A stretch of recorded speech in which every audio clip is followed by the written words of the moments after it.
తెలంగాణ కాషాయ పార్టీ బలోపేతమే లక్ష్యంగా అధ్యక్షుడు నిర్ణయాలు తీసుకుంటున్నారా? వరుసగా కమిటీలని ప్రకటిస్తున్న కమల దళపతి నూతన కార్యవర్గాన్ని సైతం ప్రకటించారు. ఎన్నో ఆశలు పెట్టుకున్న నేతలకి కమిటీలో చోటు కల్పించారా? కొత్త పాత అనే తేడా లేకుండా కార్యవర్గంలో అందరికీ అవకాశం కల్పించారా? గ్రేటర్ హైదరాబాద్ ఎన్నికలను దృష్టిలో పెట్టుకుని ఈటెలకి పెద్దపీట వేశారా?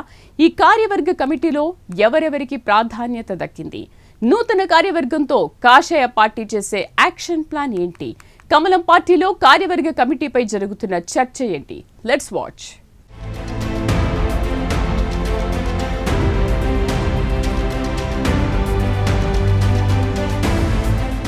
తెలంగాణ కాషాయ పార్టీ అధికారంలోకి రావడమే లక్ష్యంగా రాష్ట్ర అధ్యక్షుడు రామచంద్రరావు వ్యూహాలు రచిస్తున్నారా? అందుకే వరుసగా కమిటీలను ప్రకటిస్తూ పార్టీని గ్రౌండ్ లెవెల్లో బలోపేతం చేసేందుకు ప్రయత్నాలు ముమ్మరం చేస్తున్నారంటే అవుననే సమాధానమే వస్తుంది. రామచంద్రరావు అధ్యక్షుడిగా వచ్చిన తర్వాత బీజేపీ శ్రేణులు జోష్ని పెంచడంతో పాటుగా వరుసగా కమిటీలు ప్రకటిస్తూ వస్తున్నారు. ఇప్పుడు తాజాగా 198 మందితో కూడుకున్న జంబో కమిటీతో నూతన కార్యవర్గం సైతం ప్రకటించారు. కొత్త కార్యవర్గంలో 116 మందిని ఎగ్జిక్యూటివ్ సభ్యులుగా నియమించారు. కొంతమంది జిల్లాల పార్టీ మాజీ అధ్యక్షులు కార్యవర్గ సభ్యులుగా నియమించారు. వీరితో పాటు రాష్ట్ర ఆఫీస్ బేరర్లుగా అవకాశం కల్పించారు. పార్టీ సంస్థాగతంగా తెలంగాణలో మొత్తం 38 జిల్లాలను ఏర్పాటు చేసుకోవడంతో అన్ని జిల్లాలకు సమాన అవకాశాలొస్తాయని బీజేపీ వర్గాలు భావించాయి. కానీ ఈ కార్యవర్గంలో కొన్ని జిల్లాలకే ప్రాధాన్యం కల్పించి మరికొన్ని జిల్లాలకి 1-2 ఇచ్చి మమా అనిపించేశారు.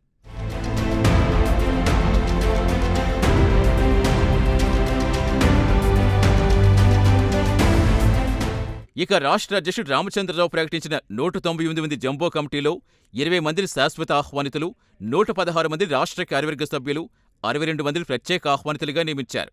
అయితే ఈ నూతన కార్యవర్గం కమిటీ కూర్పు త్వరలో జరిగే గ్రేటర్ హైదరాబాద్ ఎన్నికలు దృష్టిలో పెట్టుకునే ప్రాధాన్యం కల్పించినట్టుగా కనిపిస్తోంది.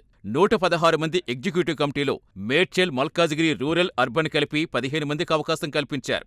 ఇందులో స్థానిక మల్కాజిగిరి ఎంపీ ఈటెల రాజేందర్కి పెద్దపేట వేస్తారనే చర్చ జరుగుతోంది.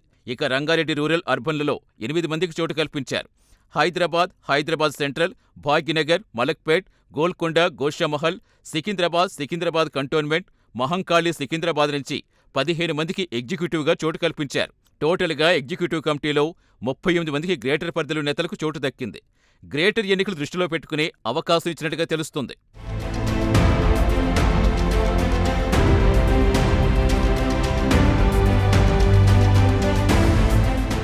మరోవైపు సీనియర్లు, మాజీ ప్రజాప్రతినిధులు, వివిధ వర్గాల ప్రముఖులకు ఈ జంబో కమిటీలో చోటు కల్పించారు. శాశ్వత ఆహ్వానితుల జాబితాలో కేంద్ర మంత్రులు కిషన్ రెడ్డి, బండి సంజయ్ కుమార్తో పాటు ఎంపీలు, ఎమ్మెల్యేలు, ఎమ్మెల్సీలు, కరీంనగర్ మేయర్ సునీల్ రావు ఉన్నారు.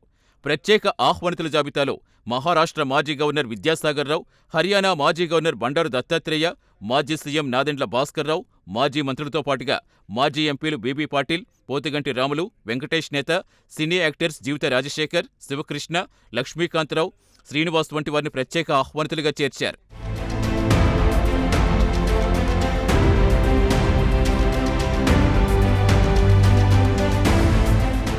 ఇదిలా ఉంటే పార్టీ పగ్గాలు చేపట్టిన 10 నెలల తర్వాత పూర్తి స్థాయిలో అన్ని ప్రకటించారు అధ్యక్షుడు రామచంద్రరావు. దీంతో త్వరలో రాష్ట్ర కార్యవర్గం సమావేశం కానుంది.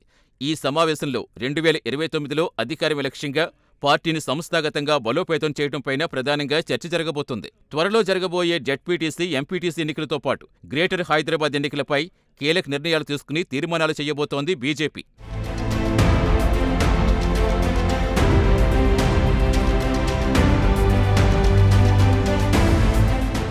మొత్తానికి అధ్యక్షుడిగా రామచంద్రరావు బాధ్యతలు చేపట్టి 10 నెలలు అయిన తర్వాత కమిటీల్ని కంప్లీట్ చేస్తారు. ఇక ఈ కమిటీలో పార్టీలో కొంతమందికి పెద్దపేట వేస్తారు, కొంతమందికి చోటు కల్పించలేదంటూ ఆగ్రహం వ్యక్తం చేస్తున్నారు. ఆదిలాబాద్, నాగర్ కర్నూలు జిల్లాలకి అసలు ఎగ్జిక్యూటివ్ కమిటీలో చోటు కల్పించకపోవడంతో ఆ జిల్లాల నేతలు అధ్యక్షుడిపై ఫైర్ అవుతున్నారు. మరి ఈ కొత్త కార్యవర్గంతో ఎలాంటి నిర్ణయాలు తీసుకుని అందరినీ కలుపుకుని ఏ విధంగా ముందుకెళతారో చూడాలి మరి.